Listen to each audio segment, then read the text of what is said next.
Olá pessoal, aqui é o professor Marquinhos de História da Oficina do Estudante. Essa dica, ela é uma dica relacionada ao conteúdo de História do Brasil. Por quê? A gente viu ano passado, em 2012, que História do Brasil apareceu com mais peso e com mais força nos vestibulares. A FUVEST, por exemplo, priorizou História do Brasil na primeira fase e priorizou inclusive o período colonial.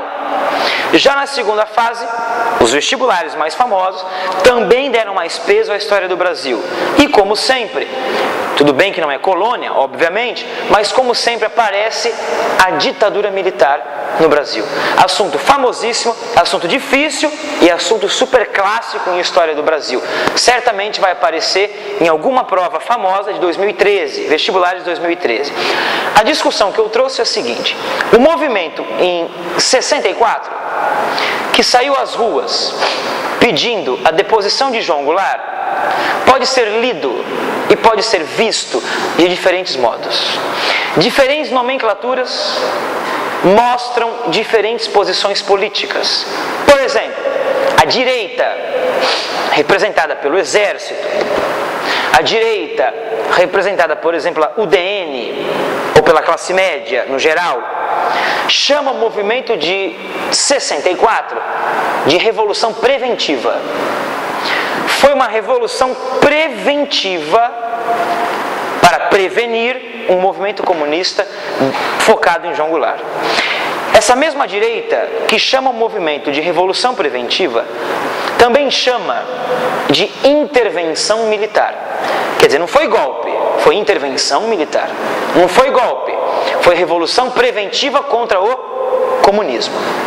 No entanto, é importante perceber que a direita ou os militares tocam na palavra e no conceito de revolução.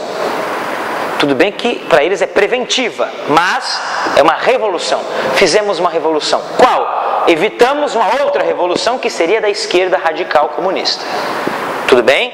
Então, esta revolução, chamada de preventiva, que é o olhar da direita, é uma seguinte ideia: temos um perigo comunista, temos um perigo, golpe vermelho dos comunistas, então vamos voltar a uma situação anterior, em que não havia esse perigo. Então muito legal, né? Porque o conceito de revolução, para os militares aqui, é o conceito de voltar a um passado em que não havia o perigo comunista.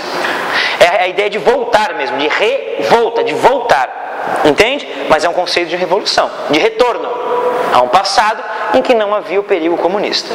Tá. Para a esquerda, 64 foi golpe dos militares. Ponto. É golpe de Estado. É uma outra visão, é a visão da esquerda, de que, por exemplo, não foi algo bom, foi algo ruim, foi um golpe contra os civis e um golpe contra o Estado. Tá certo.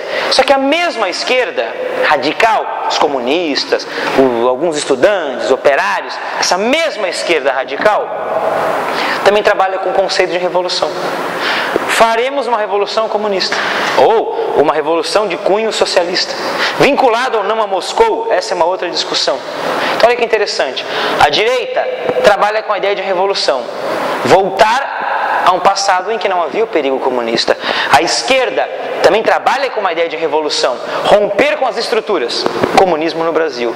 O que os dois lados não pensam? Em democracia. Isso é legal de pensar. Nem a direita e nem a esquerda pensam em democracia, os radicais no caso, nesse momento. Tudo bem? Os militares farão de tudo para manter a ordem. A esquerda radical fará de tudo para quebrar a ordem. Tá certo? Não é à toa que nos anos seguintes nós temos a radicalização da ditadura no Brasil. Tá certo? Vale a pena pensar. Uma dica mais conceitual. Tá bem? Bons estudos. Valeu!